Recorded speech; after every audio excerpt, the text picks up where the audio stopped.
Hey YouTube, I am Fasha and welcome to HO Scale Model Railroading. Today we're going to take a look at the Ligonier Valley Stone project. It was a project that was handed to me by a good friend of mine for his railroad.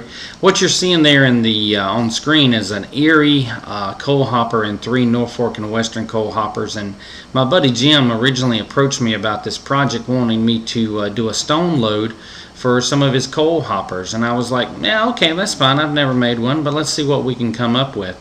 So I did a little research and I came up with this here, and it turned out to be a pretty nice stone load. It looked pretty good compared to the ballast, and we're going to do a video on how I did this here before too long, but this actually turned into something even more great. After I took these loads back to him and showed them to him, he said, you know, what if I have a stone quarry on my my layout? And I was like, sounds great. I said, it's your layout. You can do whatever you want to with it. He was like, well, can you help me with it? And I said, sure. I said, you know, help me wrap my head around what it is that you're wanting to do, and we'll see if we can't make it happen. So he gave me some basic ideas of what he was looking for, and I sat down and started playing with logos and what have you and come up with it. And so now I'm going to walk you through what we did. Right about the time I was getting ready to get started on these cars, Jim came at me with a little box locomotive. And you see it here now. Now this is an Athearn blue box. It's either an SW1200 or an SW1500. I'm not smart enough to tell the difference, and I have seen them listed both ways on Railroad Pictures and on Wikipedia and on eBay. So we're going to call it the little blue engine. Now he gave me this little blue engine, and I was like, you know, this thing's awesome. It's kind of cute. So I brought it home. The shell was off of it in the box, and I got to looking at it, and the first thing that came to me was it looks like somebody has painted this thing with house paint. I mean, oh my lord, it looked awful on there. The paint looked like it had been put on with a thick brush, and it had gone in every little speck and nick and cranny of every little hole and detail on this car, and I was just really frightful that I couldn't get everything off of it. But I immediately went to work trying to get the paint off of it, and as I worked through it, it started coming off, but it took me about 6 or 10 days to get the paint off of it. So we kept playing with it. We got all the paint off of it finally, and we'll probably do a video on that here before too long on how to take paint off cars, but it's very hard. But this little locomotive had a lot of detail in it, and I fell in love with it right away and wanted to do Jim a good job on it. In this next pic here, you're going to see an example of the brush strokes on the top of the cab there, which just further, oh god, this thing must have been painted with a house brush. I don't know. But after excuse me, after we initially decided that the frame was in good shape and we wouldn't have to do anything with it, step 2 was to look at the running gear on it. So we put it on the test track and we ran it backwards and forth, and I'm telling you what, I don't know how old this locomotive was. It might have been 10 years old, it might have been 5 years old, it might have been 20 years old, I don't know, but it ran like a champ. I mean, even at low speeds it ran great. Didn't see anything wrong with it, so we didn't mess with anything there. So now we got started on the cars, and the first thing I did was just take the stone paint that I have, and I sprayed the interior of the cars so they wouldn't be black on the inside, and when the coal or the stone loads were out of them, they would look more prototypical by having you know, be grayed out on the inside. Interestingly enough, we were doing 3 different types of cars here. We had 2 4-bay hoppers. We had 5 2-bay hoppers, but there was 3 different manufacturers in there, and so this presented a little challenge for me, and I was happy I was able to figure it out. Once we got the hopper cars prepped and cleaned up, I went ahead and started looking at the how I wanted to do this. Now, one of the interesting facts about this that I learned about coal hoppers doing this is if you look at modern day coal hoppers, most of them, the modern ones, have a different color on the end of them, and that signifies which end that the swivel coupler's on. So when they get to wherever they're going to, they pull into this big machine, and it actually rotates the car. So the end of the hopper car that has the black end or the red end or the blue end or whatever on it, depending on the carrier signifies where the swivel coupler is. And Jim said that he wanted these on his car too. So I said, all right, well let's see what we can do. So I got my hands on some Tamiya masking tape. I think I'm pronouncing that correctly. I picked it up at the hobby store, and they said it's real good. It's a very good tape. It doesn't leave a residue like some masking tape does. And the other thing is that it's very thin, so it will wrap itself around contours and details of the car that you might not get with a typical masking tape used for automotive purposes. So we got the end of it taped up where the swivel coupler is going to go, and now we're going to move on to another pic, and it's going to show you a little bit more detail about where I placed the paint over the top of the open side of the car. And this was basically done just to keep any residue spray from going in there. Again, I had never painted the bottom side of a car. So far I've done box cars, and we always pull the wood, the frame out from under it, and I have a way for mounting that. If I ain't going to go into it here, just watch my other video and you'll see what I'm talking about. But I wasn't real sure at this point how I was going to paint this car, but after I had taped over the top of it, it became pretty evident the way to tape these was to just lay them upside down. So I went ahead and followed through on the other two box cars, but notice, if you will, this 4-bay here, it was molded in gray, and I was like, well, how am I going to get black paint on the end of it? The other ones are molded in black. So it occurred to me just to mask off an area of it, and then we would come back and repaint that area black. Just another view here of how I taped the car, making sure to get all the areas covered with the masking tape that I didn't want any the color that we were spraying at that time onto the car. Okay, just a couple pics here of how everything looked once I got them taped up. You'll notice there, that car on the right, I had to replace a, oh my gosh, what do you call them things? Foothold underneath the grab arms there on the ladder, and I've got them all taped up. They're ready to go. And then it occurred to me as I had them laying upside down that probably the best way to paint these things would be to fashion some type of platform on top of my stand, and voila, there you go. So I just took a piece of balsa wood, I put it on top of the old lamp holder that I normally use, and just put a nail down through the wood into the top of the flexible lamp stand there, and it held everything while I painted it. So here you go. This is what the cars look like. I painted them after I painted them upside down and moved them off my little platform and laid them down here to dry. I was pretty happy with the way they came out. It was, Lord willing, Lord was with me on this project, and they turned out really good. These particular ones right here were 3 of the Norfolk and Western ones, and they had removable hopper bay doors on them, so I took them off and painted them separately. And then I went ahead and decided to paint the locomotive shell with the cab off, because I knew I was going to be going in there and working with this thing. So I left it off, painted it separately, and it did fine. So I was pretty happy with that. And in the next pic here, you're going to be able to see what it looked like with the cab and everything on it. It's quite a difference, wouldn't you say? I mean, it was amazing. It took me like 6 to 10 days to get all that original blue and white paint off this thing. So now we had to mask off the rest of the shell so we could go ahead and spray it black for the walkways and the front and rear. So I took a little time with this. I used my my Tamiya masking tape again, and got in the corner, used a Q-tip to really push this down into the corner, and I may have gone a little overboard with the tape, but you know what, I just really did not want any of this black paint to overspray onto the brown, or actually it was natural wood color that we used for this thing. I even masked off the air tanks so they would have a little detail when we were done. Now this is neat right here. I took cotton balls and pushed down into the openings where the front lights and the number boards would go, and into the cab to keep the overspray from spraying into there. So you can use that as a neat little trick. So here we are. This is them. They're pretty close to being done after I pulled them off. I still got to mask off those 2 4-bays and separate them out a little bit so I can put black over the red and the gray of those.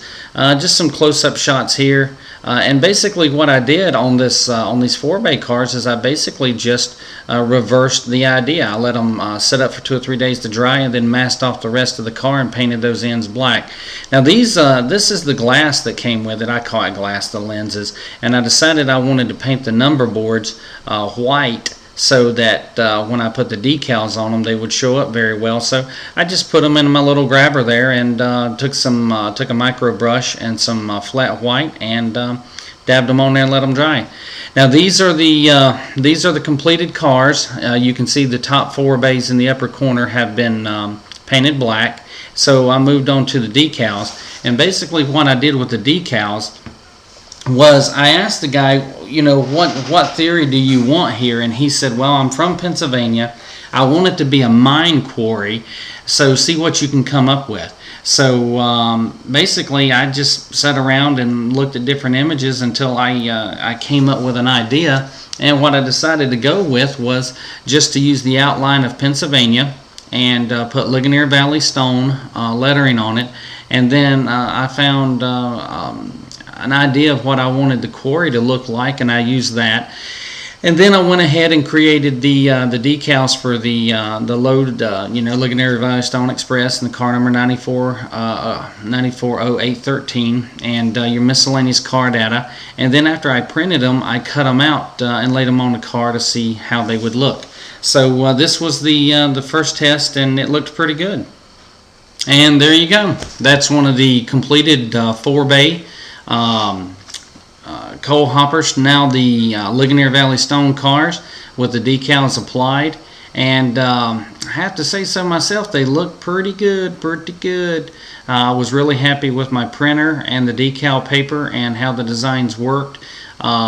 Interesting right there was that on the top car, the Ligonier Valley Stone was all one decal, but on the ribbed coal car, now stone car, I had to cut in between the G and the O, and the N and the I, and the R and the V, and the L and the L to make them fit over the ribs. Another good little picture there. I'm going to try to zoom in on this so you can see some of the smaller decals. So after doing this, it was time to head over to my buddy's house, Southern, as you can see in the box car there. He had to put the box car in there. That's my buddy though. But he helped me take this thing apart again and put a decoder in it. And had never put one in before. We're probably going to do another video on that, on a step-by-step. But Southern was very patient with me, and unlike some people, instead of doing it himself, he had me do it, and I learned a lot from it. So we got a couple LEDs put in it, and then it was time to put it on the test track and give it a little test run. And this is on Southern's layout. And by the way, look in the comments. I'll put a link to his YouTube site there. He's got a really fantastic layout over there. So she looked really good there with the SCL cars in the background, and we were real happy with it. So then we decided to take it out to my layout, my club layout that I go to, Jack Parker's PNW. And here's a couple of pics of it rolling through. Gosh, I feel bad. I don't even remember where this area is right now. But it was rolling through there, and it looked really good on the layout. But one of the things that we did notice about it was that it really didn't have the weight to pull several, or 5, 6, 7 cars up a very steep grade. So what we decided to do was to bring it back to the house, and Big Diesel and I went to work on it after we got it, all the details put back on it, which you're going to see here in just a minute. So I'm stammering a little bit, so forgive me. But as you can see, it looks great. So we brought it back home the next day, and we put all the details on it. We added the horn and the handrails, or the additional handrails, and I take that back. We added the horn and the bell, and really I can't remember what else we added to it right now, but like I said, the point was that once we got it out on a layout, pulling up some grades, we figured out it didn't have enough weight. Okay, so we got it over here now, and we're going to try to figure out how we can put some weight in it. As you can see, additional details, I put the number 5s on the letter boards there. And now we're trying to figure out where we can put some weight in this thing to hold it down a little bit. To be honest with you, since it was my first decoder install, I really did not want to go back into the shell. I had everything where I needed it to be and out of the way and not rubbing, so I didn't want to get back up in there. And that's when Travis, you'll see here in this next pic, notice these little hollow cavities right here near the wheels. And I said, hey, I got an idea. So I went over to my bag of tricks and I pulled out what I usually use to add weight to a locomotive, which is stick-on wheel weights and these lid pellets for pellet guns. And after we started snipping them up a little bit on the lid weights, we found out that they slid perfectly right up into those little hollow cavities there underneath the cab. So we trimmed up several of them, and I think we probably added another ounce, maybe 1.25 ounces or 1.5 ounces of weight to this locomotive. And what we ended up doing was pinching them off with a pair of pliers to make them fit in there, and what was left of the pinch we just stuck by the fuel tank. Another little shot here of the stick-on wheel weights. One of them's laying there on the motor, and after we got these in place and turned it up and looked at it, the only thing left to do was just to oh, that's right, we added some under the fuel tank here, and I'll show you. See that one sticking there? We just sort of used a pair of needle-nose pliers and my pushing tool and slid it right under the fuel tank. And after we looked at them, they looked pretty good. We tested those and they weren't in the way, so we put some flat black paint on it to cover them up, and there you go. Now this is just a couple little shots of it sitting here on my diorama prior to me taking it back and giving it to Jim. I got to tell you, I was very happy with how these turned out. They looked really good. I was really excited with them. I went ahead and finished up some stone loads for them. Now I know that some of you guys may watch these videos and sit back and say, oh my gosh, these are coal hoppers and they would never stand up to that kind of weight of the stone. And you know what? You're absolutely right. But the gentleman, my buddy Jim, he's an older gentleman. He's retired. He lives on a limited income, and you know what? When it's your railroad, you can do with it what you want to do and be happy with it and not really care what anybody else says. But you can see the number 5s on the running boards there. Got a little bit of view of the decoder hid inside it. Wasn't a whole lot I could do about it. But you know, in the end, I think they look really good. I'm happy with them. Even got the LVSX on the end of the cars, and figured out a way to put it in white on the end of the cars that were black. So I was really happy with that. So yeah, they turned out really good. I hope you guys like this video. Here's a little tied up here of those number boards on the front. To see where this locomotive is now and where it came from is just really a surprise to me. Okay, just a few more pics here on the diorama, and then we're going to take a look at some of the pics over at Jim's layout and what he's going to be doing with these cars. Again, you know, yeah, you know, it's kind of hard doing this kind of stuff, but and you know, and you're going to mess up some places along the way, but you know, don't be afraid to do that. This here are pics of Jim's layout with the locomotives and the car set up on it. As you can see, his layout is still in a work in progress, so to speak, and he wasn't really sure what he was going to do with this until he actually got the cars there and were able to work them around the quarry, and he's in the process of doing that. We'll probably do a follow-up video once he gets that done, just to let everybody see where these cars are. But you know, this Ligonier Valley Stone, it was awesome for me. It took some time. There was some mess ups. But you know, you live and you learn. Don't be afraid to take some of the cars that you have at home and get you a $20 airbrush kit and a $20 air tank and run backwards and forth to the tire store getting air and to work on it. You know, it's very satisfying at the end when you put some hours into something. You create the decals. You take this from somebody handing you something and say, hey, I'd like this, see what you can do with it, and then in the end of the day it turns out looking like this. You know, again, I'm very thankful for God who helped me with this and blessed me with the skills to be able to do it. Jim was almost speechless when he saw it. He's very happy with them, and I'm going to tell you something. It was really hard for me to give this little locomotive back up to him. My first decoder, the second locomotive I've ever painted. and minus the caboose, the first train that I've actually completely done. So again, I hope this inspires you to take some of your stuff at home, and don't necessarily go out there and look at people, you know, to pay them $50, $60, $70, $80, $100 for something. Try it yourself. You know, you may fail the first couple times, but it's yours. You own it. It's your layout. And as always, if I can do anything along the way to help you, you know, drop me a question in the comment section of this video, and we'll see if we can't work our way through it, and I can help you any way I possibly can. So as always, rate, comment, share. Y'all take care. See you on the layout. Bye.